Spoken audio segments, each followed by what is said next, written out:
قصہ کورنر میں خوش آمدید۔ آج ہم آپ کے لیے لائے ہیں ایک سبق آموز اور حیران کن کہانی، دو تاجر اور ایک طوطے کا قصہ۔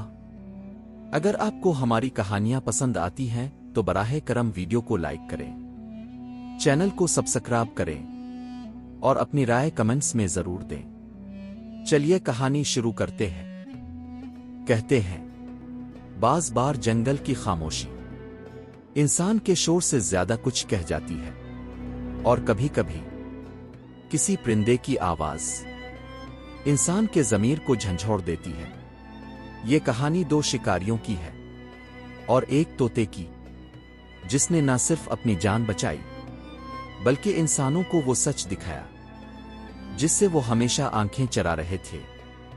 سورج ابھی آگا ہی تھا، جنگل کی ہوا میں نمی تھی اور ہر طرف ہریالی بکھری ہوئی۔ دو شکاری سلمان اور جاوید بندوقیں تھامے جنگل کے سب سے گہرے حصے کی طرف بڑھ رہے تھے۔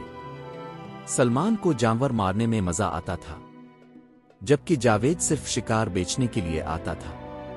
بس آج اگر کوئی بڑا پرندہ ہاتھ آ جائے تو دکان پر اچھے دام لگ جائیں گے، سلمان نے کہا، اور جاوید نے سر ہلا دیا۔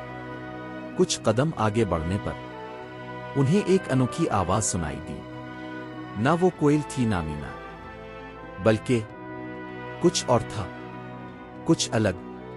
تھوڑی دیر خاموش رہو، جاوید نے سلمان کو اشارہ کیا۔ درختوں کے بیچ ایک طوطا پنجرے میں بند، اور اس کے قریب ایک پرانا درخت جس کے تنے پر خراشیں تھیں۔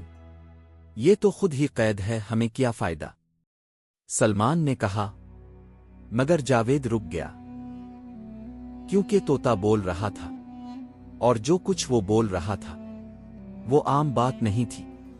مت مارو، وہیں رکو، سچ دفن ہے اسی درخت کے نیچے۔ سلمان ہنسنے لگا، یہ کیا ڈرامہ ہے؟ طوطا بن گیا نجومی؟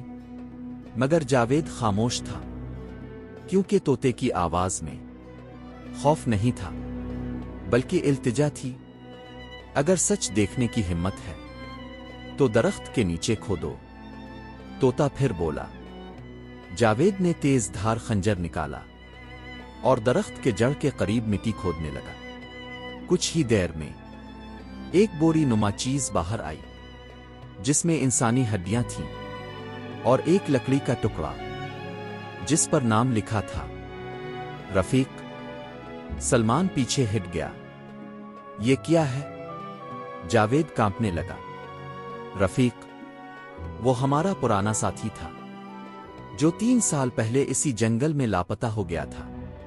پھر طوطے نے ایک آخری بات کہی، سلمان نے اسے دھوکہ دیا تھا، شکار میں پیچھے سے گولی مار دی، پھر لاش یہاں دفن کر دی اور مجھے پنجرے میں قید کر لیا۔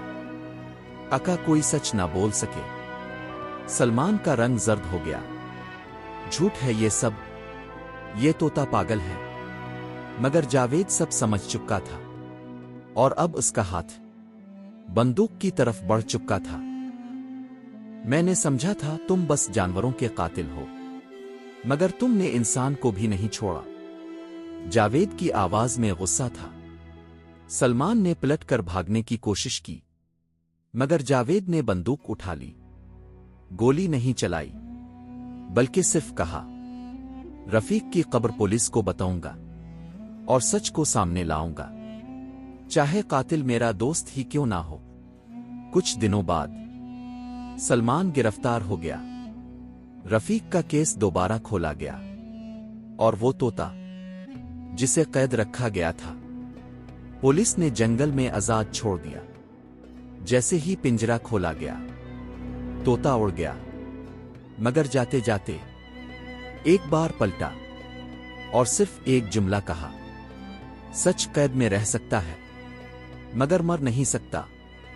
دو شکاری صرف جانوروں کے دشمن نہیں ہوتے، کبھی کبھار وہ انسانیت کے بھی دشمن نکلتے ہیں، اور کبھی کبھی ایک پرندہ انسانوں سے زیادہ وفادار نکلتا ہے۔ یہی سچ تھا۔ دو شکاریوں اور ایک طوطے کے قصے کا۔ اگر آپ کو یہ کہانی اچھی لگی ہو تو صرف لائک نہ کریں بلکہ سوچیں کہ سچ کتنا قیمتی ہوتا ہے، چاہے وہ کسی طوطے کی زبان سے ہی کیوں نہ نکلے۔ ایسی ہی مزید سچائی اور دل کو چھو لینے والی کہانیوں کے لیے کارنر کو ضرور سبسکرائب کریں۔ ہم دوبارہ ملیں گے ایک نئے راز، ایک نئی حقیقت اور ایک نئے قصے کے ساتھ۔ تب تک اللہ حافظ۔